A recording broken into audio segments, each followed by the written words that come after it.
ඔබ මෙහෙම කිව්වොත් ආණ්ඩුව අපේක්ෂා කරන මේ අවුරුද්දේ මෙච්චර ආදායමක් ඔය ආදායම ලැබෙන්නේ නැහැ. ආණ්ඩුව අපේක්ෂා කරන තන වාහන වෙළඳපොළ විවෘත කිරීම මෙච්චර ආදායමක් ඔය ආදායම ලැබෙන්නෙත් නැහැ කියලා කිව්වනේ. හරිද? තේරුණාද? කිව්වනේ. හරිද? හරිද? නෑ ඒකෙන් කියන්නේ මොකද්ද? ඒකෙන් කියන්නේ මොකද්ද? ඒකෙන් කියන්නේ අන් කවරක්වත් නෙවෙයි අවිනිශ්චිතතාවය නිර්මාණය කරන්නේ. අවිනිශ්චිතතාවය. ඔබට පළමු කොටම ප්‍රශ්න අහන්න. හරිද? ඒ වගේම ඔබ කිව්වා ආයෝජක එන්න ආයෝජක දාලා යනවා කියලා. මට කියන දාලා ගිහපු එක්කෙනෙක්. ඔබ කිව්වේ නැද්ද එහෙම එකක්? ආයෝජක එන්නේ නැහැ ආයෝජක දාලා යනවා. මට කියන දාලා ගිහපු එක්කෙනෙක්. දැන් නැගිටලා කියන්න. දැන් නැගිටලා කියන දාලා ගිහපු එක්කෙනෙක්. හැබැයි ඔයගොල්ලෝ ආයෝජකන දෙන සංඥාව මොකද්ද?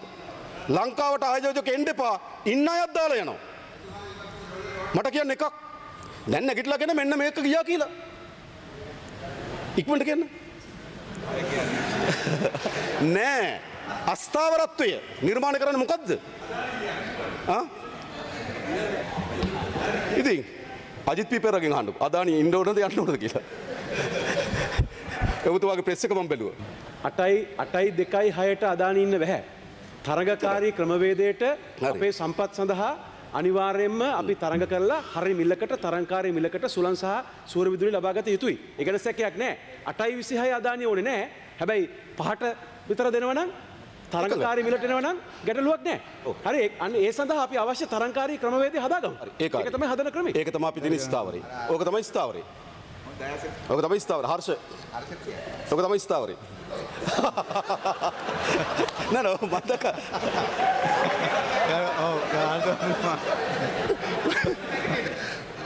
ඒක තමයි අපේ ස්ථාවරයක්. නෑ නෑ. ඔබතුමාට මතක ඇති අපි තමයි ඉස්සෙල්ලම මේ තරඟකාරීත්වය ගෙනාවේ ගරු ජනාධිපතිතුමා. ඔබතුමායි අපි ඔක්කොම එක පැත්තේ ඉඳලා එකට කතා කරේ. ඕකට ජනාධිපතිතුමා ඕකනේ කතා කරේ. හරි. නෑ. දැන් බොහොම ස්තුතියි හර්ෂ මන්ත්‍රීතුමා.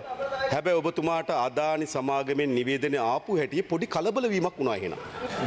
කලබල වෙලා කිව්වා මේ ව්‍යාපෘතිය ගියා තව කවුද එන්නේ කියලා මම දැක්ක ඔබතුමාගේ කාඩ් එකක් මං ගාව තියෙනවා. හරිද? මේක ගියා ආයේ කවුද එයිද ඩොලර් බිලියනක ව්‍යාපෘතිය බිලියනකුත් නෑ එතන හොඳේ. එතන කියපු ඉලක්කමත් වැරදි. ඔබතුමාගේ ඩොලර් බිලියනක ව්‍යාපෘතියක් ගියා කියලා බිලියනයක් නෑ එතන. හරිද? 900කුත් නෑ. හරිද? තව ලන්සු තියන්න පුළුවන්. හරිද? මම කියන්නේ හරිද? ඒකයි මම කියන්නේ. ඒතකොට මතයක් හදනවා. ආයෝජක යනවා. ඒතර ආයෝජක යන රටකට ආයෝජක එන්නේ නැහැ. මං කියන්නේ අර ආර්ථික ඒම හදන් තියන අය ඒවා කිව්වහම ප්‍රශ්නක් තියෙනවනේ. ඒ නිසා ඉතා පැහැදිලි ඒවා. හරි නේද මනෝගණිත මතුව. හරි රයිට්.